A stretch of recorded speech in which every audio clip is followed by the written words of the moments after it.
हे अर्जुन, मृत जीवन का अटल सत्य है जिसे कुछ समय के लिए टाला तो जा सकता है किंतु झुठलाया नहीं जा सकता।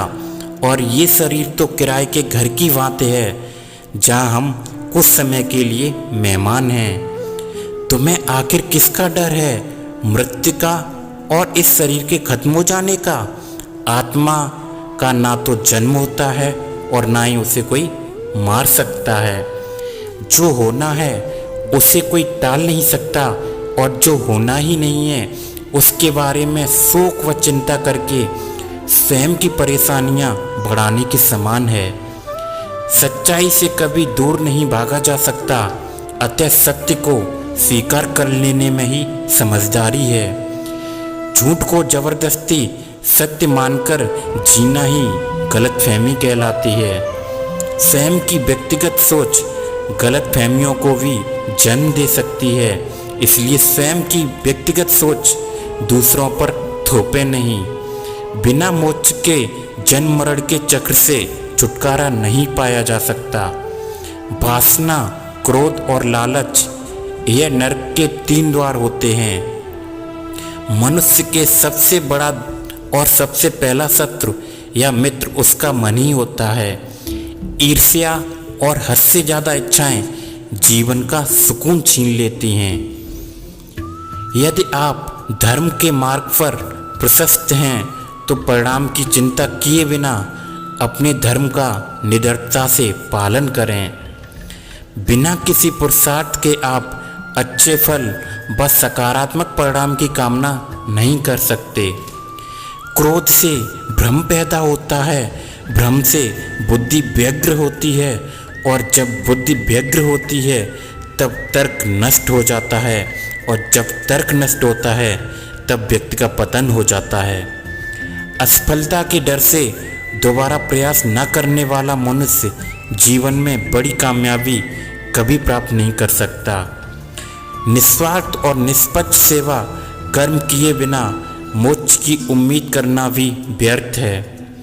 बड़ी कामयाबी एक ऐसे ताले में बंद होती है जो 5 चाबियों से खुलती है: सकारात्मक सोच, एकाग्रता, निरंतर प्रयास, सच्ची लगन और दृढ़ संकल्प। लक्ष्य प्राप्त करने हेतु उस कर्म में पूर्ण समर्पण अति आवश्यक है।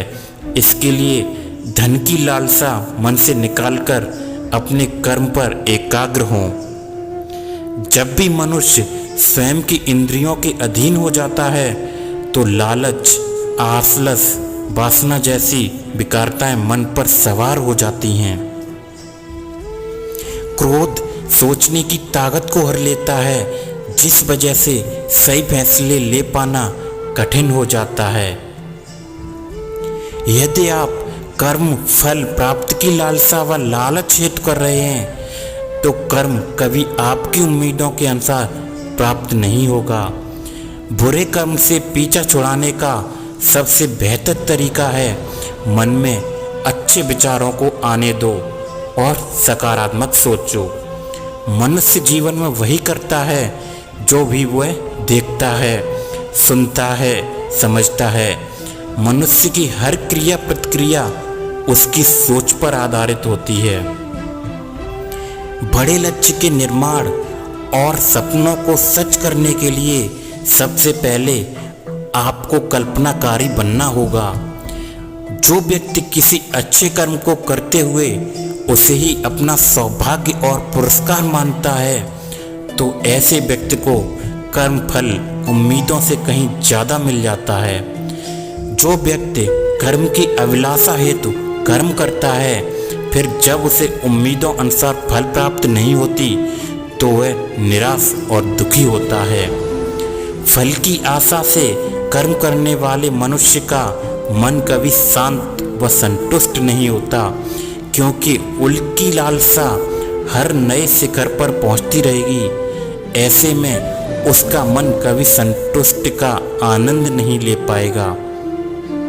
भगवान श्री कृष्ण कहते हैं, तुम स्वयं को मुझ पे समर्पित कर दो, ईश्वर पर भरोसा रखो और निस्वार्थ, निश्चल, निष्पाप और निष्पक्ष होकर बिना फल की अभिलाषा के कर्म करते जाओ।